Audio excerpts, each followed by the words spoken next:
You're now listening to the You Run podcast. True crime. This podcast is unique. Heather, tell them why. You choose the cases, you share your opinion, and I hit you with mine. He got an easier death than he deserved. Casey was the first Illinois prisoner executed against his will. An eyewitness later described Bundy's last moments of life. He made reference to his loved ones and to his family when he was saying his last words. A serial killer comes about by circumstances and This is the You Run podcast. This is the only true crime podcast where we put you in control. You become part of our team as me and Heather take you through the cases that you have chosen. This is not our show. This is your true crime. That bitch is cray-cray. She's real crazy. Hello, welcome to the You Run podcast True Crime. My name is Scott. And I'm Heather. And if you haven't listened to the show before, it's a little bit different to other true crime podcasts, I think is a safe way to describe it.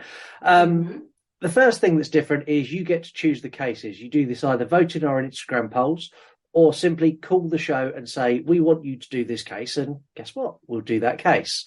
The other difference, and probably the most significant one, is me and Heather do not sit and go, and then he entered the room.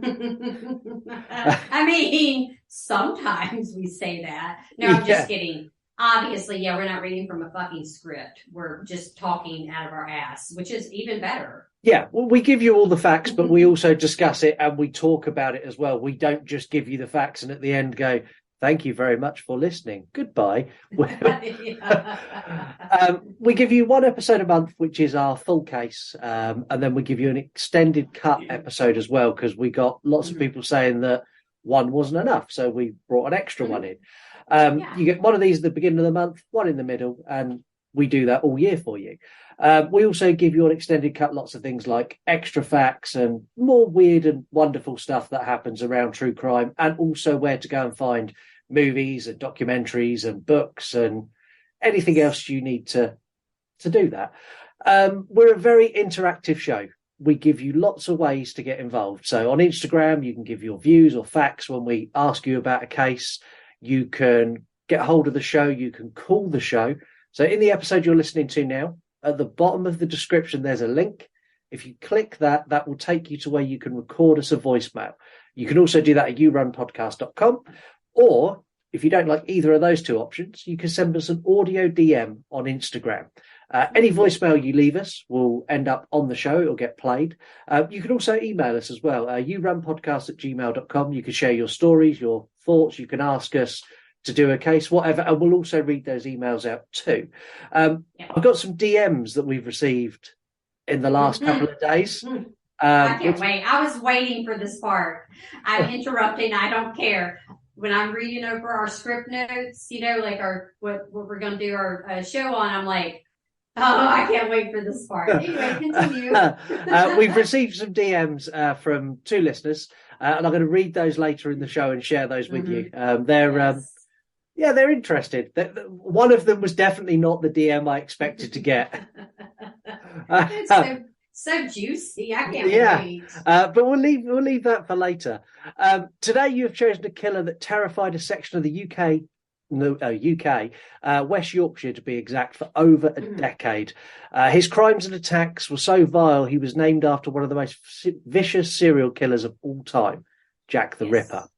Fun fact, Jack the Ripper was our first case. So if you're new to the show and you want to know about that, you can go all the way back to the beginning and listen to that. With a total of 13 murders and 11 attacks, this killer holds a place in infamy within British memory. His case, appeals and other crimes added up until the late 2010s. Today we're taking you through the life and times and the crimes of the Yorkshire Ripper, Peter Sutcliffe. I'd been saying things good for about 2 years, but this time it was giving me advice that wasn't really good, saying that there's a problem in society. Don't you realise why you've had the good advice for 2 years? It's all been leading up to this. You've got a mission to go on and get rid of these people. I'm Jack. I see you are still having no luck catching me. I have the greatest respect for you, George. But Lord, you are no nearer catching me now than 4 years ago when I started. So that's how it all started, turned from good advice to bad. So that's when I started on the first attack with a sock and a load of pebbles in it, and I hit one on the head. It was a clumsy attack, proving it was my first attempt. His last victim was a 19-year-old student at Leeds University, Jacqueline Hill.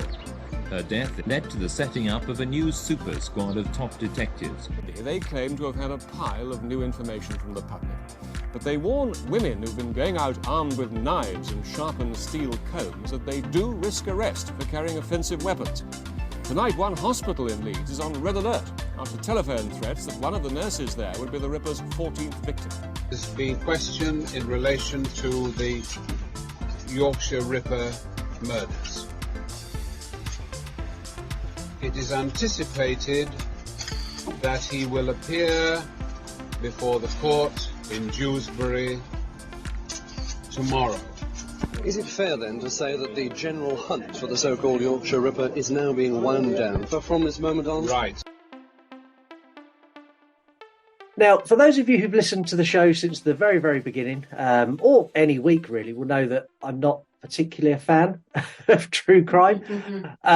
There's certain cases that I struggle to digest and get my head around. At times, this has caused me to do lots of pauses and noises. Yeah. And on rare occasions, it's caused me to end the episode abruptly, which happened with the Jeffrey Dahmer case. It was just like, we done, bitch. It's like when you leave a voicemail and then you're just like, oh shit, hang up. I was like, we're done. Okay. For those of you who've reached out in the past, I am okay after that Dahmer episode. I had quite a few messages going, it's really affected you, hasn't it? I was like, yeah, it has. Are you okay? Yeah, I'm fine. And if you've listened to our latest extended cut, you know that I'm okay. I bounced back. You'll be pleased to know, for those of you who do care, that this episode was very, very hard to research, but it didn't break me as much as I thought it was going to. Yeah. And I think that's your fault, Heather. That's you and the listeners have over time have hardened me to stuff now, and I think so. After Dahmer, I don't think there's anything. It's going to have to be a seriously bad case to break me after Dahmer.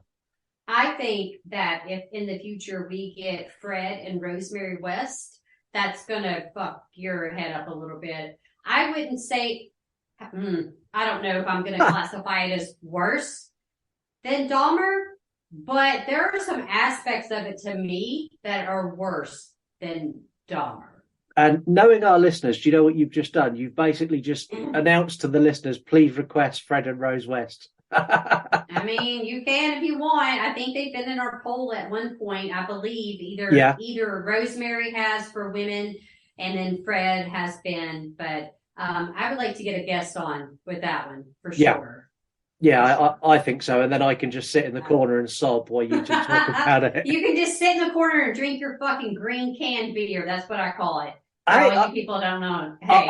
I'm not drinking green can beer tonight. Not? Oh, I see the green can. We're a video. Just so you guys know, we're not a video platform, but we video, and I see things. So what's the green can beside you right there? That is a beer, but I'm not drinking that today. Okay.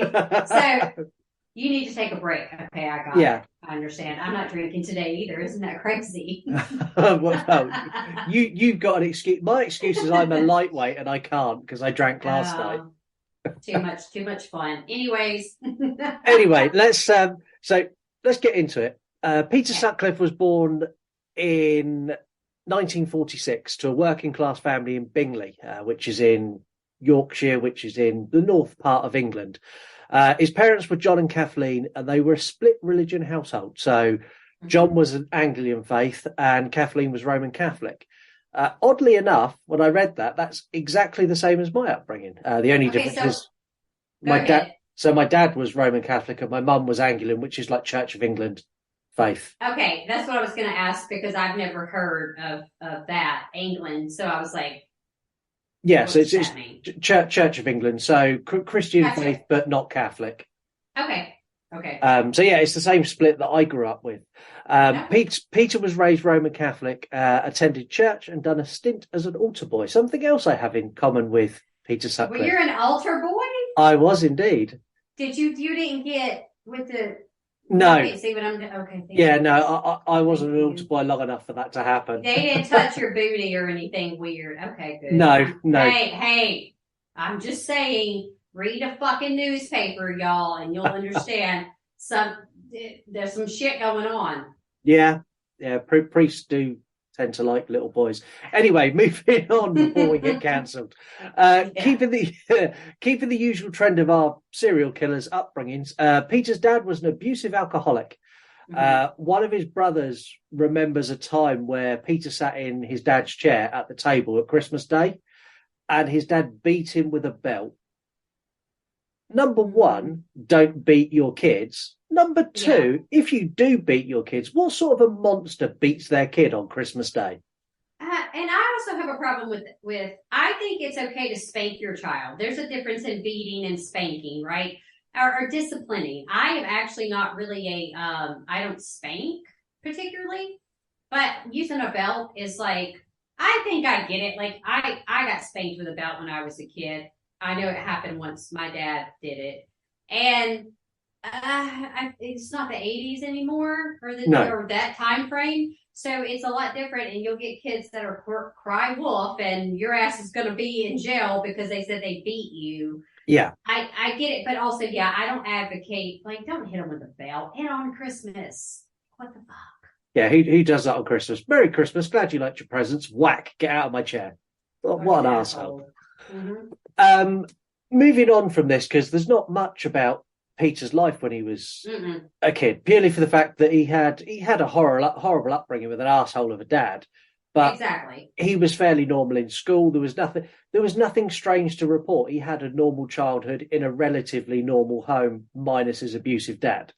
So we're going to jump forward in time to sort of when Peter started working and getting a bit of his own life. So yes, by the time Peter met Sonia, who would later become his wife in 1967, he already had a long list of jobs.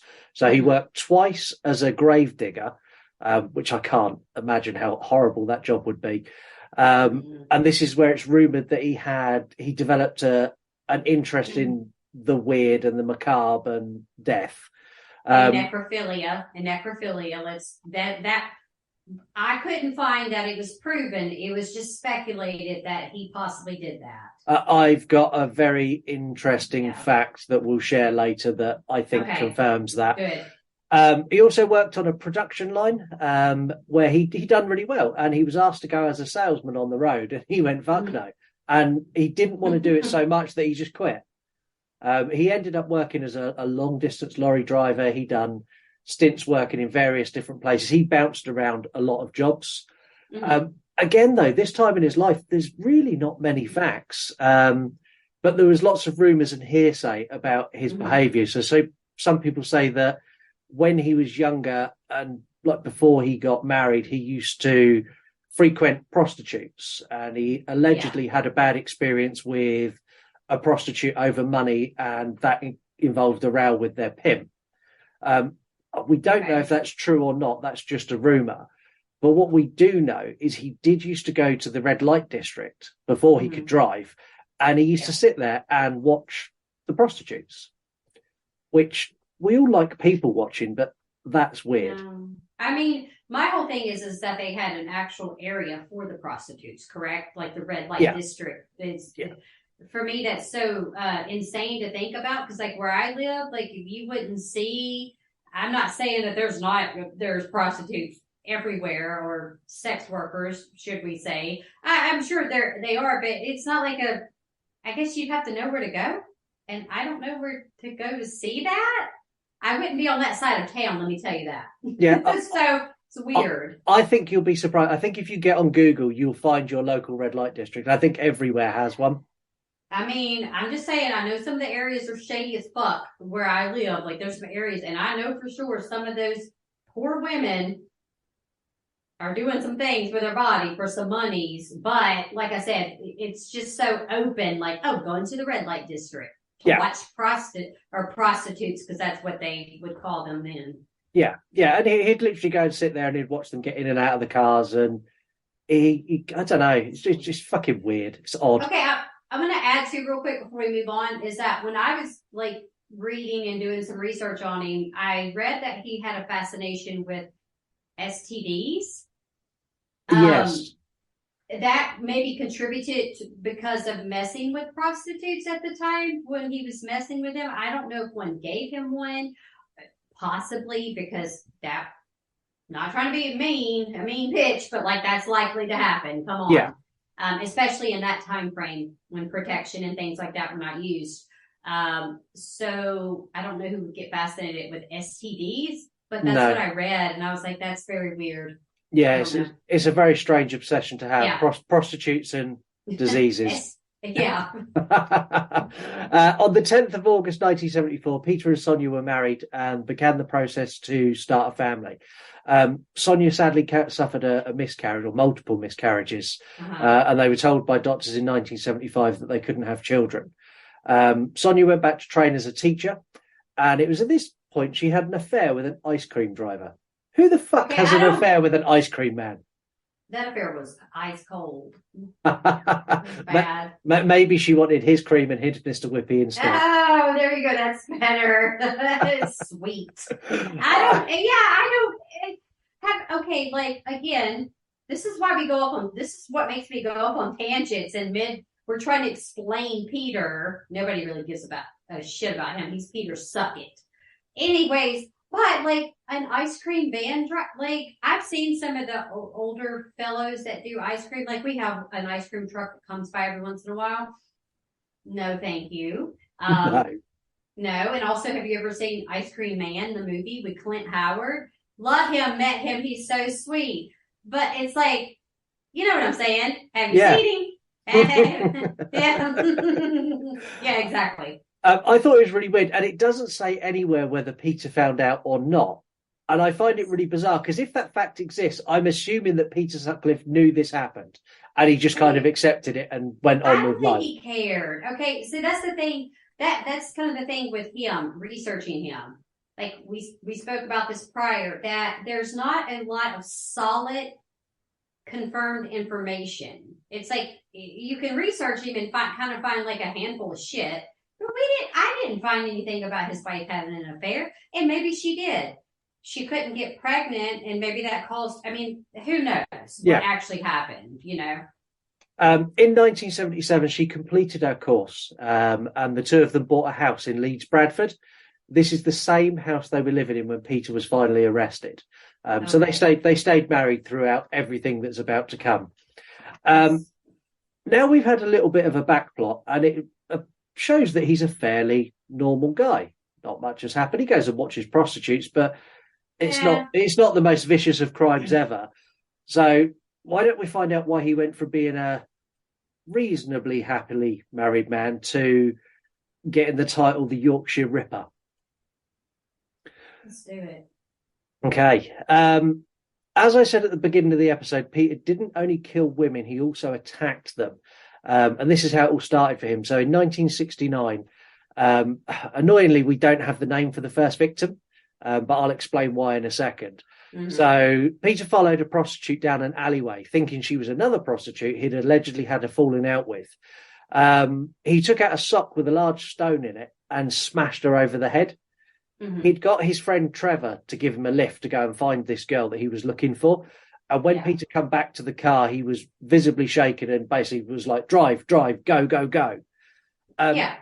Peter's stupid, I think, is the gist of it. He's not the brightest bulb in the box. And the prostitute saw the number plate of the car that he got into, and she reported it to the police. Police came to his house the following morning, and he admitted hitting her, adding that he hit her so hard the stone come out of the sock and flew away. I think he was like practicing as well, if I remember correctly. That's kind of like before he maybe like really killed anybody. Yeah, this is literally his first. Yeah, it's like he's just practicing with a sock full of fucking rocks. And I'm like, why did you tell him that you did? Like, yeah, he literally went, yeah, I did that. He was not arrested. Of course. And he wasn't arrested because the victim did not want to pursue things. The police officer told him he was very lucky. I don't know how it works in the States, but here, if someone assaults you and they viciously assault you, and then the police go and talk to them and they go, yeah, I done that. And the police ask you if you want to press charges. If you say no, that person walks free.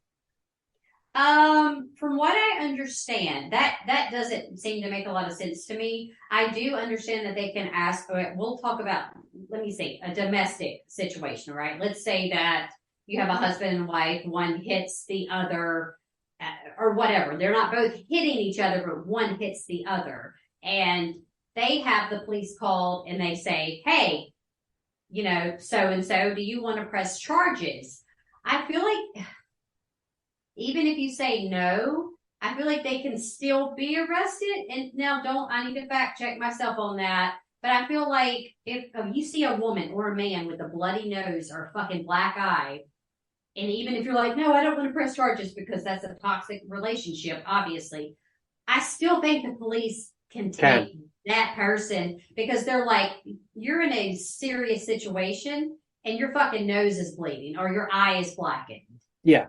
Yeah, and over here it's not that simple. Our judicial system has lots of issues, same as the States. Ours are just different issues. I mean, all of them do. I mean, the fact that they don't, with what we're about to get into, with them basically doing nothing, like what is for ages? If you wanted to do something bad, you need a fucking time machine to go back to that time because that's the only time you can get away with it. Yeah, and free advice. So we're about to tell you what Peter went on to do. So my free advice to you is, if you are ever attacked by someone, report it and pursue it all the way through, because you could save someone's life. Exactly. And had this woman done this, she would have saved 13 people's lives and another 10 attacks. But she didn't. So I believe Peter attacked a lot more people in the gap between the first one and the next one. But officially on the record, his second attack came in 1975. Something I found strange in the Dahmer case, and it appears here again, is this extended break. So his first victim was 1969, and then he didn't do anything until 1975. With Dahmer, I kind of understood it because you explained it with like the circumstances of where he was living. And with this case, I don't understand it and I don't believe it. And I think he did attack more people. It was just simply he didn't get caught. Yeah, that's a possibility because of the fact that he was attacking, if you want to compare it to Dahmer, people that were not of importance in the police officer's eyes. In the judicial system, it was sort of like, hey, nobody's going to know if Ruby Rowe gets her brains knocked in. Like, no one's going to go file a missing persons report on this poor woman.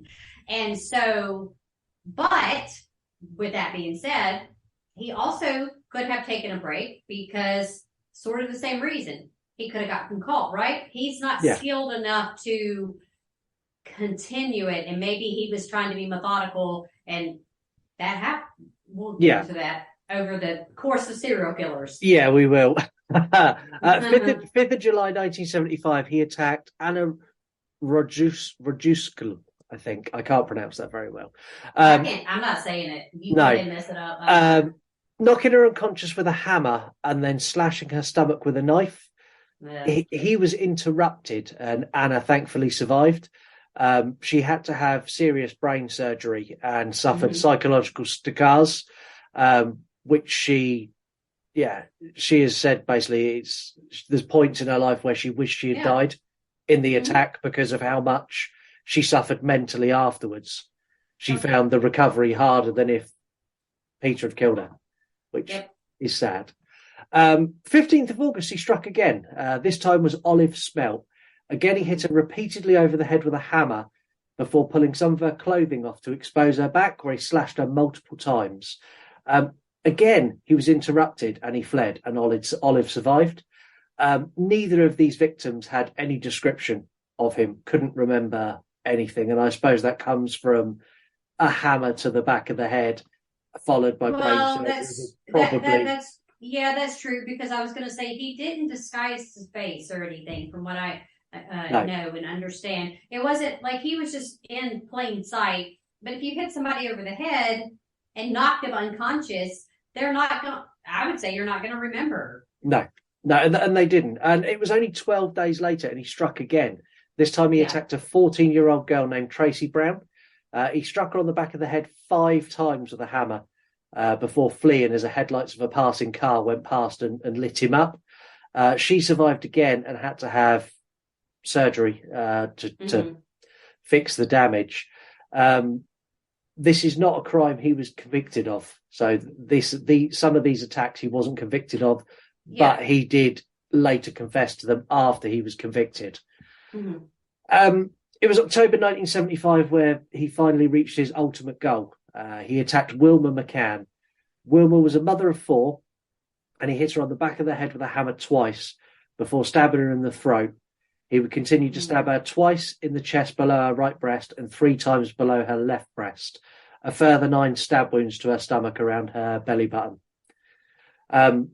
This sparked a huge police investigation, but the police investigation was really half-assed. They had 150 officers, and they interviewed 11,000 people in the local area, failing to identify him.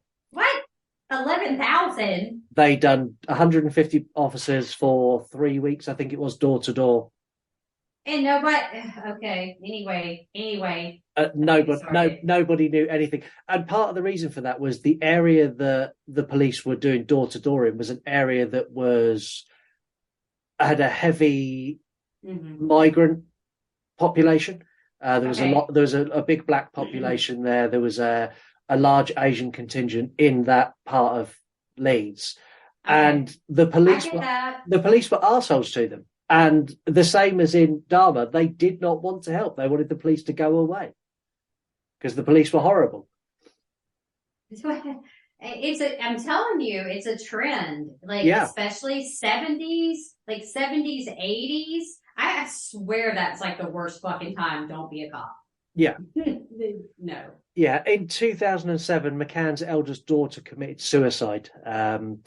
She said that she could no longer deal with the trauma that was caused over the way her mother was murdered and ended her life. So as far as I'm concerned, that's an additional victim that Peter Sutcliffe took. Yeah, he did. I mean, not physically, but yes, he did. He did through his own malicious acts. Yeah. He took it. That's horrible. That makes me sad. It makes me sad as well, because that's a long time, 1975 to 2007, to suffer with that. And you're living with that. In January 1986, Peter murdered 42-year-old Emily Jackson, who had not been a prostitute for very long. She'd only been doing it for a couple of weeks. So her and her husband were short of money, and it was her husband's suggestion. And he used to send her out he had a roofing company, and he used to send her out in the van. And she used to work out at the back of the van because he thought that would be safer than her using back alleys. What a husband. What a guy. What a catch he was. I don't know how to feel. I know. It's easy. It is easy to be like, what the fuck, dude? Like, why would you? But I guess, it wasn't that weird because they were struggling for money. But yeah, again, it's like if Steven was like, go sell your vagina, I'd be like, go sell your dick. Fuck you. No. What are you doing? I don't get it. I don't know why she would agree to that. No, I would love to see that conversation between you and your husband there where he goes, I'll let you use the work truck. Clean that shit out first. Get all those the shit out of the back of it. No, I'm not. I don't even want, no. We're not getting into that. No. Peter struck her twice on the back of the head with a hammer before dragging her into an area of wasteland where he would stab her 52 times. Overkill. Massive overkill. He then stamped on her thigh so hard that he left a footprint bruise. Okay, well, he left a footprint on her thigh. They couldn't do anything with that, though, right? I'm No. assuming, given the stuff that we know, like they didn't do anything. Okay, that makes a lot of sense. They looked at the footprint and they took an impression of it, and they found other footprints at other crime scenes, but it was a generic boot. And as they said, there were so many people wearing that boot, it would be the most ridiculous line of inquiry to try and follow. Okay, whatever. It's lazy police work. Yeah. Not everybody was wearing that same fucking boot. Now, come on. Exactly that. In May, Peter attacked Marcella Claxon. She accepted a lift from him, so she was coming back from a party, and he pulled over and asked if she needed a lift. Don't get in the car with strangers, for the love of God. Hitchhiking, man, that was a thing in the 70s. It's just like with Dahmer. It's just like you watch Texas Chainsaw Massacre. Like any horror movie or real life, people don't really hitchhike that I know of now. I think it's a dying trend. Yeah. Literally. But like in the 70s and 60s, it just wasn't a problem. Most of the time you didn't get murdered. I'm just saying, you didn't. The next bit I found a little bit strange because I've never seen a woman do this before. So she got out of the car to go for a wee down an alleyway. I've never seen a woman wee in the street before. I've not seen that. She was popped a squat, I guess. I don't know. But whatever she was doing, he then hit her on the back of the head with a hammer. She survived, and she also testified at his trial. She had to have multiple brain operations. She was also 4 months pregnant at the time of the attack, which resulted in a miscarriage of her baby. That's brutal. Absolutely brutal. But his track record is like shit. He's terrible. He's not a very good killer. I mean, that's what I was just about to say. You just took that from me. That's fine. But it's like, what kind of serial killer are you that half of these women, a lot of them have survived, although they have traumatic brain injuries. But then you still out here doing shit. Like, what the fuck? You still out here doing shit? I'm sorry, one of them, y'all better put your brains together and get this man off the street. But nobody did anything. No, and so far, all of these victims have been prostitutes or believed to be prostitutes. Yes. In February 1977, Peter attacked and murdered Irene Richardson. She was a local prostitute, and he went overboard. He bludgeoned her to death with a hammer before mutilating her corpse with a knife. Tyre tracks were found at the scene of the crime, which resulted in one of the largest suspect pools of vehicles ever created, because the tyres were very generic, and the police didn't release that information because what they didn't want to do was release the information and then him change his tyres. Okay, but also let me ask you this, because you do live in the UK. I'm not familiar with the regions and, things like that. But in that area of what you know, is that like a huge area, or would that be like a more rural, smaller town? I'm not sure. No, it's a bit. So his murders spanned a couple of cities that are about 70 miles apart. So the majority of his murders happened in Leeds, Bradford area, and then he had a couple of murders in Manchester as well. Also, I know Manchester, but the rest of it, I'm like, I don't know my geography well enough to know where the stuff's at. Yeah, so they all happened in red light districts or in and around red light districts. But he did bounce around a bit in the north of England. And part of the reason he travelled so easily is they'd just finished a motorway which linked the major cities in the north of England.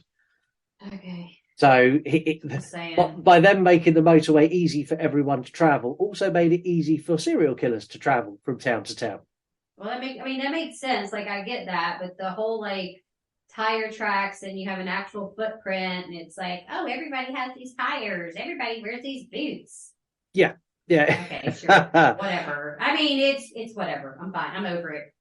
The crazy thing is, at this time, the police still had not really done a great deal. They were kind of like, these are prostitute attacks, these are prostitute murders. Oh, well, that's kind of the attitude. They investigated them, but it was, we'll investigate. Oh, Mrs. Smith, you've had your loaf of bread stolen. Oh, we will get on that right away. And that was the priority over. Well, it has to do with the class of people that they were put in. Yeah. And so most of the time, I hate to say it, but it's they didn't care about them. No. It was a prostitute. Yeah. They didn't really even have I'm sure they didn't really say a name. It No. was just like, nah, whatever. Yeah. Who's more where she came from. That's exactly the attitude they had. And in 1977, in April, he killed another prostitute called Tina Atkinson. This is the first time he killed indoors. So he went to her apartment, which was in a slum's the wrong word, in a rough part of town. He killed her in her apartment. When the forensic team came to investigate, they found bloody footprints that walked away from the body. And I just need you to stop. I can't deal. Okay, go ahead. I'm sorry. These cops are stupid. They found bloody footprints that walked away from the body, then went back to the body and repositioned the body, and then walked out again. So they had a multitude of footprints in there. And he'd gone back to reposition the body, so it was exactly how he wanted it to look when the police arrived. Which was something that the Ripper did. It's something that Jack the Ripper done. Yes, he was posing at the body. Yeah, sort of thing. Police still didn't give a shit. So 2 months later, he killed a 16-year-old girl called Jane McDonald, who was not a prostitute. And this is when everything changed. So 1970, the general attitude was he's killing prostitute. If you're not a prostitute, you're safe. And that was being put in the papers as well. See, it's so asinine that you would say something so disheartening like that and be like, it's fine. If you're not a hooker, you're fine. No. Like, how does he know that you're not one if you happen to be walking outside of the district? It goes one step further as the police described Jane as the first innocent victim of the Yorkshire Ripper. That's disgusting, Scott. I mean, they're all innocent. It doesn't matter. Look, this is the thing. If they're sex workers and that's what they chose to do, it is not for us to be like, oh, she's not worth shit because she did this. No, that is not the point. It's like she's going through whatever she's going through, and some of these women have no other choice. They did not deserve to die. No, they don't. The police suck. The police do suck. They're worse. They might be worse than Dahmer police. They get worse as well. He also seriously attacked Maureen Long in July of that year, leaving her severely injured, and she actually caught hypothermia and spent 9 weeks in hospital recovering. A car was identified by a passerby who didn't go and help Maureen, but reported the crime. People are arseholes. They really are. I'm getting mad. Like, this is pissing me off. This led to, so they identified the car, but they identified the wrong car, which led to 300 officers checking thousands of cars with, funnily enough, no success because they were looking for the wrong car. Okay. In October 1977, so he's going again, he murdered Jean Jordan, a prostitute from Manchester. So this is where he drove almost 100 miles across country. Yes. He hit her with a hammer and mutilated her body. This crime is the first crime scene we know of that he returned to. So the going rate for a prostitute in the 1970s was £5 a go, about $5, about $6. Yeah. And at the time, the Bank of England had just issued new £5 notes, which were the first notes to have serial numbers on them. And he paid for this prostitute with a new £5 note. Okay. When he got home, it dawned on him that all the new £5 notes have serial numbers on them. Mm-hmm. Yeah. So he went, oh, fuck. And he went back to retrieve his £5 note. He dragged her body out into the field where he searched her bag. He then mutilated her further in a rage that he couldn't find his £5 note. October the 9th, so 8 days later, her body was found. In her bag, there was a secret compartment where the £5 note was discovered. It was tracked and traced, as he thought it would be, back to a West Midland bank. The way, I don't know if anyone knows this, I'm going to explain it. If you do know it, I apologise. So in the 1970s, everyone was paid in cash. You didn't have money transferred into your bank. So the way it happened, money would come from the Bank of England to your local bank. That money would then be sent to local employers who would then put that in an employee's pay packet. Okay. I mean, that's No. it's Yeah. different, but whatever No, works. because all the numbers were traced, they knew what bank it went to. They then worked out that it went to one of 4 different employers that had a total of 8,000 employees. So they knew one of those employees had that £5 note that paid the prostitute. Yeah. So they interviewed all 8,000 employees, including Peter Sutcliffe. Fuck, they have a lot of time on their hands. They had a massive task force on this ginormous task force after. I get that, but that's a lot of people. Yeah, huge amount. And the way they done it is they went to the workplace and they interviewed them at their work. Okay. So they would turn up at a factory that's got 3,000 workers and go, "We're here for the next 3 days. We've got your employee list. We'll start with A, and we're going to work our way through." Gotcha. And they interviewed Peter Sutcliffe, and he gave an alibi that he was at a family party. They checked his alibi, and his alibi checked out because he was at a family party. But he left the family party at 7:00, and no one asked what time he left the party. Then you're not doing your fucking job, because that's not really an alibi, nor are you actually asking the right question, because it's typically, where were you from these hours to these hours? Not like, where are you at 6:35? Oh, you were at the party? So you never left? So you just assume everything? Okay. Pretty much. I put part of that down to the amount of people they were interviewing as well. I think it probably would come very much going through the motions. I guess so. Police were actually very annoyed and frustrated that they couldn't catch him. This had now become headline news, and it was causing chaos for the police force. They were under massive pressure. So the police carried on with their investigation, and they still weren't getting anywhere. In December, Peter attacked Marilyn Moore. Not only did Marilyn survive, but she was the first victim to be able to give an accurate description.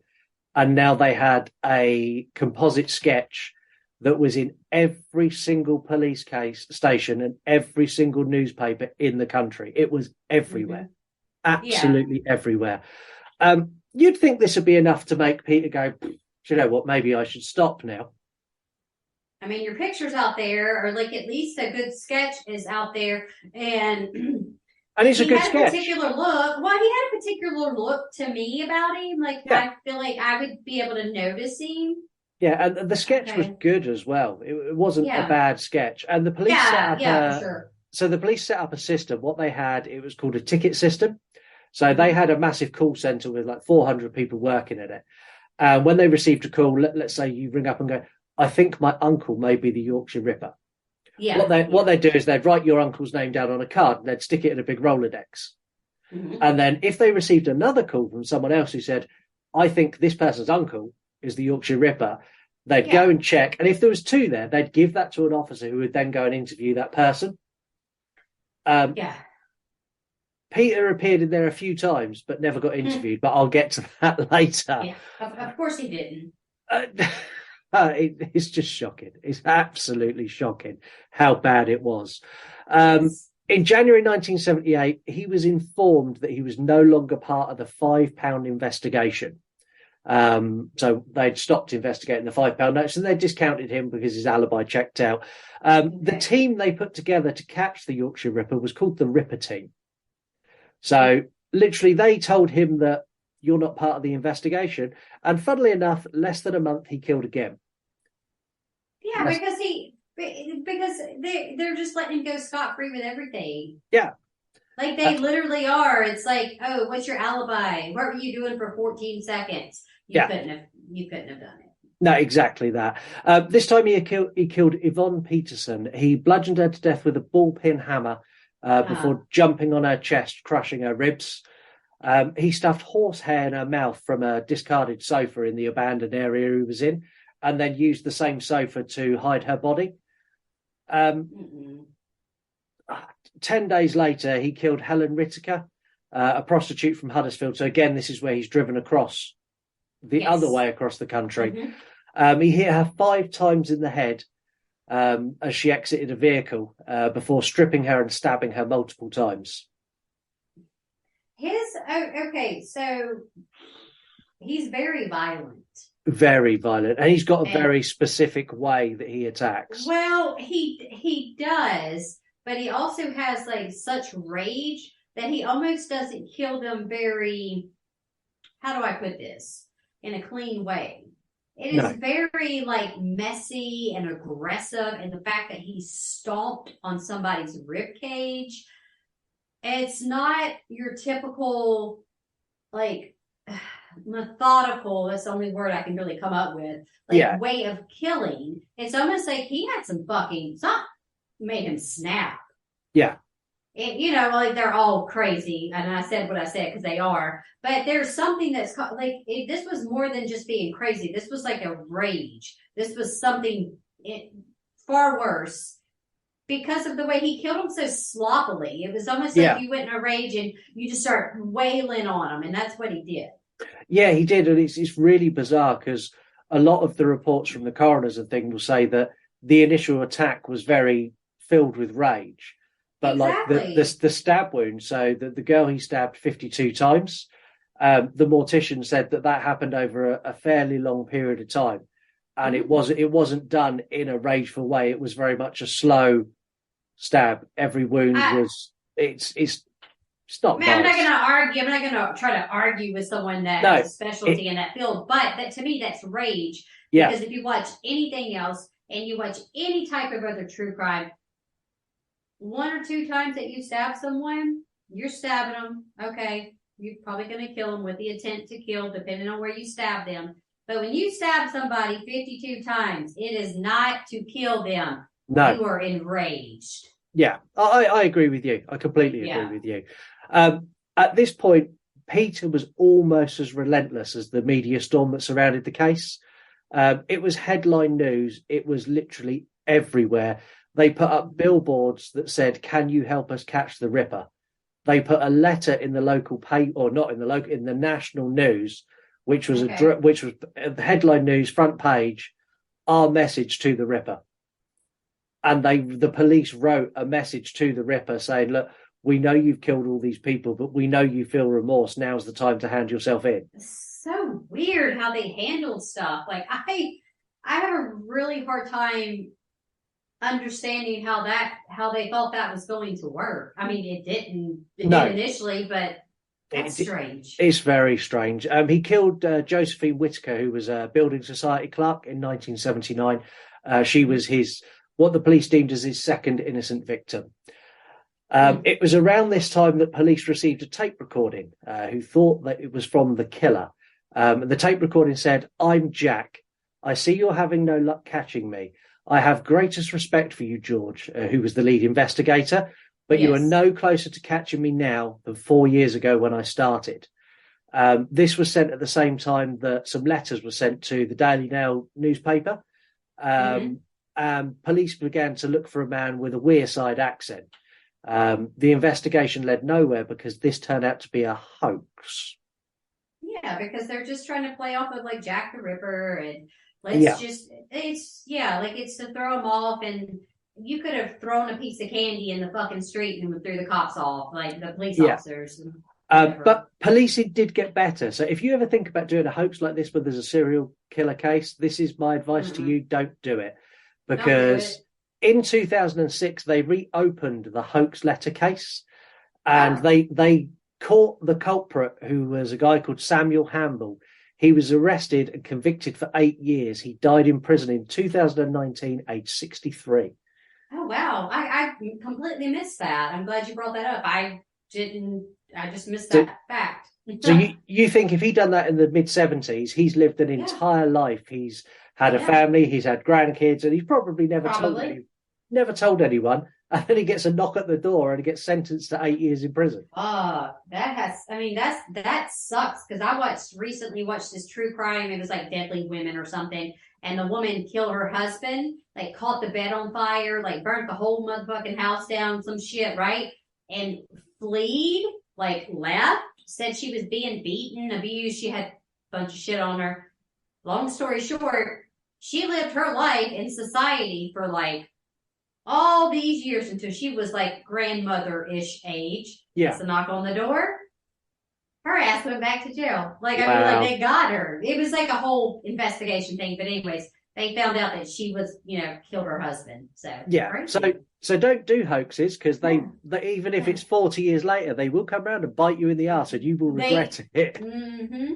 They can. So they caught him from the DNA that he used to lick the envelope, which in 79 they couldn't do anything with, but in 2006 took about 10 minutes to identify him. In 1980, Peter was arrested for drink driving. While he was awaiting his trial, he killed a further 2 victims. So Margaret Walls in August and Jacqueline Hill in November.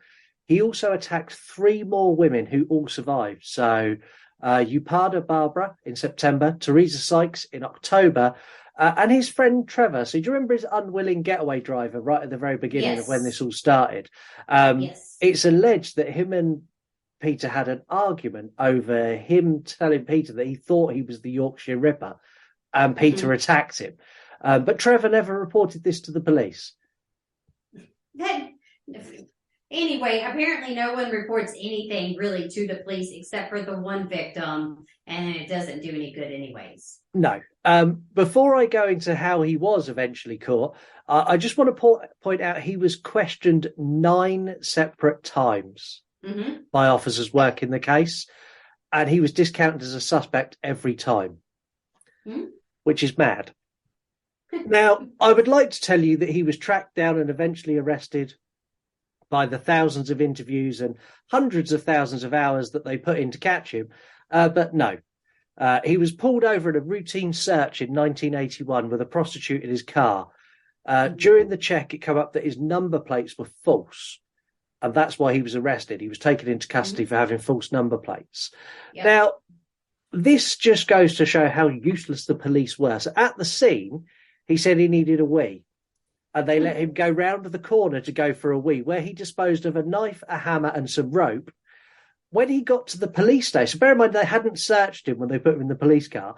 When he got to the police station, he said he needed a wee again, and they let him go to for a wee before he was searched, where he hid a further knife in the cistern of the police toilet. God, I cannot. I'm about to shit my pants. They didn't think he was a serial killer, but they knew he had fake plates. But they let him go to the toilet twice. Okay, it doesn't matter. Typically, I would think, and if there was something suspicious, like pay attention to your surroundings. Don't be a dildo. What are you doing? You just, it's like if you got pulled over and you're like, hold on a minute, I have to go take a piss by the tree. They're not going to let you do that now. They're going to be like, no, you might run. Yeah. And not only that, how did he get from his car, stood in front of a policeman, to go for a wee? Where did he put the hammer, the knife, and the rope? Where were these things? Were they just like in his hands behind his back, and he just like shuffled? I just don't believe. It's like a Looney Tunes hole, right? Where it's like, and then they open it, all the shit goes down, and it's like anime. This is so fucking crazy. I don't have any words for these people. No, they're really, really bad. He was questioned regarding his plates, and during this questioning, they realised that actually this guy looks a lot like the poster we've had in our police station for the last year and a bit. You don't think? And they start asking him about that. It was at this point they decided they were going to keep him in overnight, and for this they needed to strip search him. Yeah. Now, in the strip search, there is a hidden gem that didn't appear in much research and didn't get released to the public till 2003. Okay. Underneath his jeans, he wore a V-neck jumper with his legs in the arms of the V-neck jumper and the V-neck exposing his genitals. I'm not trying to laugh, but what I'm trying to picture it, and I'm like, it's like a romper, like that's like what we call a jumpsuit, I guess, like a romper. Like, was he a baby? Now, the jumper he had on had padded elbows, and it was believed that he had adapted this to assist with his murders because he could obviously have his genitals out because he'd done horrific things to these women when he was stabbing them. But also he had knee pads built into the arms of the jumper. Okay. After 2 days of questioning, he confessed to be the Ripper, and he had a fantastic excuse why he done it. And I'm saving that for extended cut because his excuse was just gold. I was like, fuck off.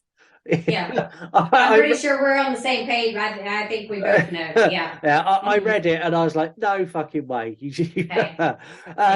He pled not guilty on 13 charges of murder and guilty to 7 counts of attempted murder.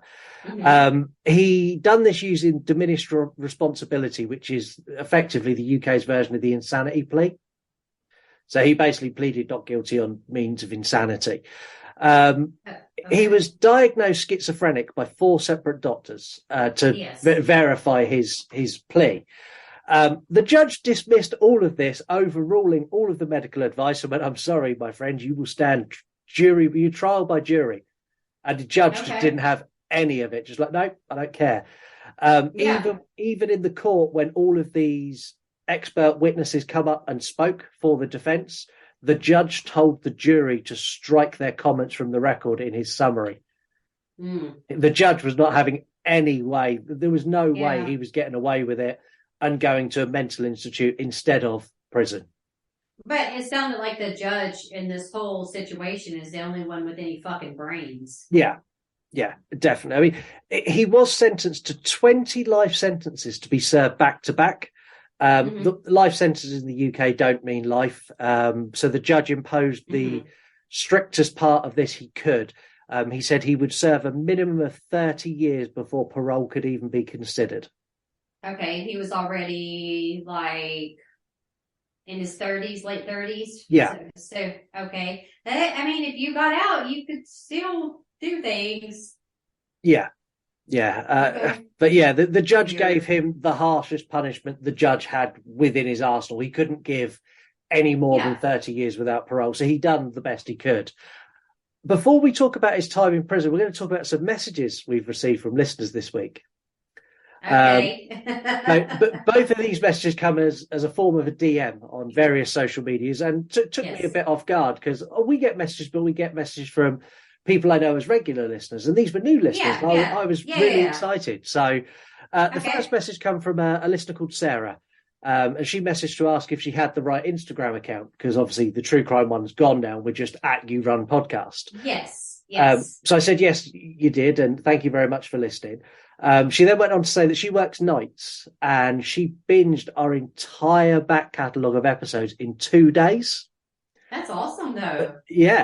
She thinks we're both fantastic and wishes the show was weekly.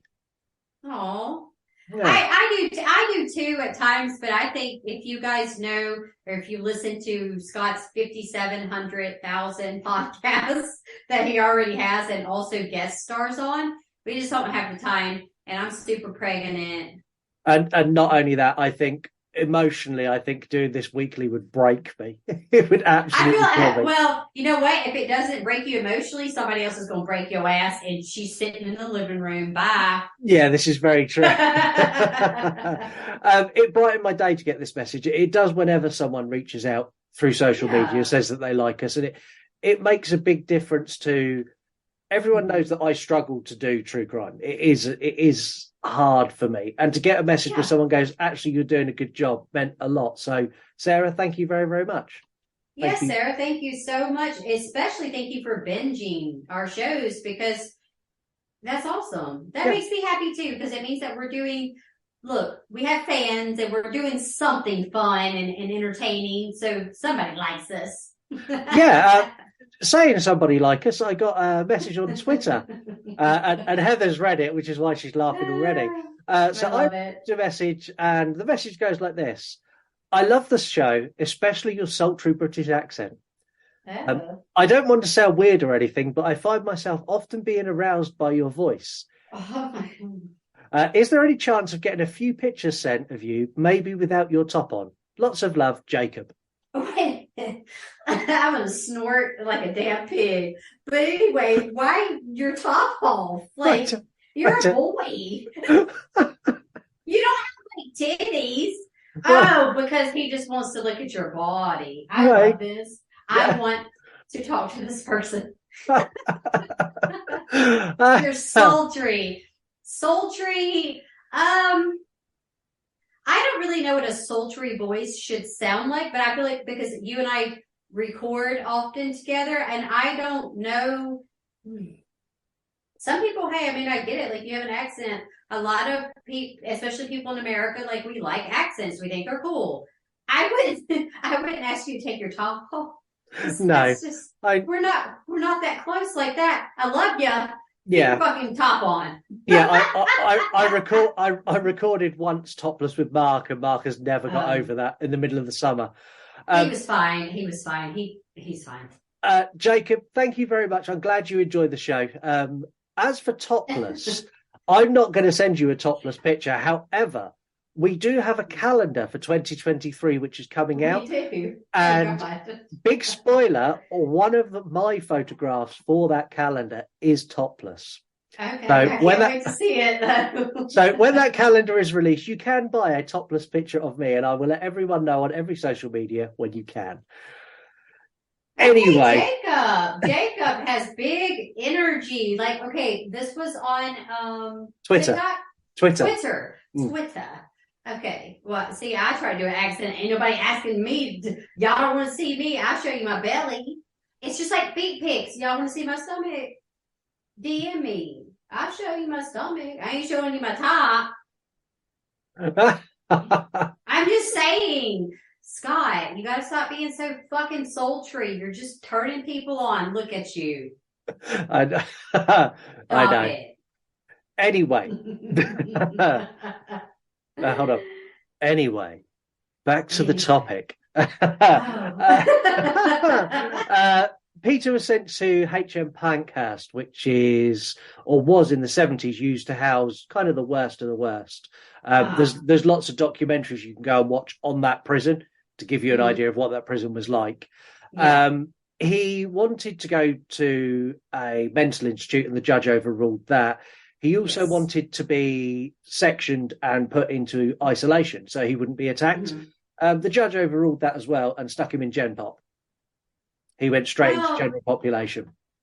I mean, who really gives a shit if he got hurt at that point, right? It's just like with Dahmer going into general population. Like, he shouldn't be treated special? No, and he wasn't. He was viciously attacked in 1983 by whatever. A prisoner named James Costello stabbed him in the face multiple times with a broken coffee cup. He had to have 40 stitches to repair his face. It was after this, in early 1981, that he was sectioned under the Mental Health Act, and he was sent to Broadmoor Hospital, which, if anyone's interested, I lived less than a mile from Broadmoor Hospital when I was growing up. We would often hear the sirens go when they would do tests. And I remember in the mid 90s, someone actually escaped from Broadmoor, and those sirens went for 24 hours. And I remember like my parents being panicked and like locking all the doors and locking all the windows. Yeah, because you don't know if they're violent, if they were they escaped. From Broadmoor, they would have been violent because that was for the criminally insane. That's right. That's right. Because I also read that the Hannibal Lecter kind of the that guy, the cannibal, who claimed to be that from the story. Yeah. Y'all can't talk. Y'all know what the fuck I'm trying to say. He was there as well. So yes, you were correct. They housed very, very violent, mentally unstable people. Yeah, and that siren was scary. It was like an air raid siren. All sirens are scary. Yeah. His wife wanted a divorce, funnily enough. Peter Sutcliffe's wife wanted gone and shot of him. It took her from 1989 to 1994 to get a divorce because he kept refusing to sign the paperwork. What an arsehole. I mean, do y'all not have the laws? Okay, so like here in America, like you could refuse to sign it, but at some point you're going to get into trouble. Like you're going to get divorced is what I'm trying to say. Yeah, it's not like you being a dick saying, well, I'm not signing the divorce paper. It doesn't fucking matter. Yeah, and I think that's what happened. It just took a long time to get to that point. Yeah, you're procrastinating it, so you're pissing that other person off, but you can't stay married to them when they don't want to. Yeah, exactly that. I mean, he was attacked several more times in prison. He was, he had an inmate in 2003 who tried to strangle him. In 1997, he lost the sight in one eye when an inmate stabbed a pen in his eye. In 2007, another inmate attacked him in a canteen with a knife, vowing to take his other eye. But he also got some good treatment in prison as well. So his father died in the early 90s, and he was given day release. So he was escorted, but he was given day release to go to where they scattered his father's ashes, which I find insane. And I remember I was wondering that like messed with my brain again, because I'm like, I don't think they do that here. No, it's not a normal thing here. So it went so high up. So it went to the Home Secretary at the time, which is like as high as you can go in government. And he approved it on the condition that he was escorted. I think it was 4 officers he had with him. And they closed off the whole area and had police cars and helicopters, and just the expense to do that. I just don't think he deserved it. No, I mean, I just feel like the legality of it, I'm not even understanding how they would allow that for anyone, violent or not violent. No. That's weird. I don't know. You say that, but I think I'd feel differently. If someone was in prison for possession of weed with the intent to supply, I'd feel less bad about them going to their dad's funeral than a serial killer who'd killed and attacked double-digit figures. I get that. I'm just saying, like, it sounds so crazy to me that they would let, regardless of what you did, anyone out for a day pass. It's crazy. Yeah. In November 2020, COVID actually done something good. This is going to be a controversial take, as it killed Peter Sutcliffe when he was age 74. Well done, COVID. It's not controversial. I would not say that at all. I mean, like, he was a bad dude, and maybe they wrote it off as COVID. There's your controversy right there. Yeah, that's very true. Who really knows? But either way, yeah, I mean, like, he still lived a long fucking life. 74? Yeah. Us healthy motherfuckers don't live to be that old sometimes. So it's like, there you go. There's not a lot more on this case that I want to talk about on the main episode. There's lots in Extended Cut that I want to talk about. So on Extended Cut, I'm going to give Heather a chance to go off on our UK police force as we talk about all the things they done wrong. Stupid idiots. Anyway, yeah, we're going to talk about that because I'm already about to assault fictional people in the air that aren't even here with me right now. I'm just whatever. Yeah. I'm gonna share his excellent excuse for attacking and killing multiple women and scaring people for an entire decade. And we're also going to talk about the accusations of additional victims that are even in other countries. Yeah. But until then, Heather, over to you. It's time for me to sign us off. Okay, guys. So I'm gonna end this one with a little PSA. Sometimes I end our episodes with a PSA. My biggest PSA is like, don't hitchhike. Don't fucking do it. No. Okay? Don't do it because you're going to get killed now. We're talking about 2023. It's not safe. Do not hitchhike. Just, I don't know what else to tell you except keep your ass safe. Keep your shirts on. Yes. Okay? Because, this shit's getting, our podcast has done turned from 6 to midnight. But until next time, you guys stay safe. Keep it spooky. And we'll see you later. Bye. Bye, guys. Thank you for listening to the You Run podcast. Don't forget, you can get involved in the show in so many ways. All you need to do is head over to yourunpodcast.com. Yeah, you don't want it to sound like you're literally reading from a script. Shit. Sorry, Heather. That's right. This is your show. It's fun. It's different. It's like nothing else out there. This is your true crime. This motherfucker.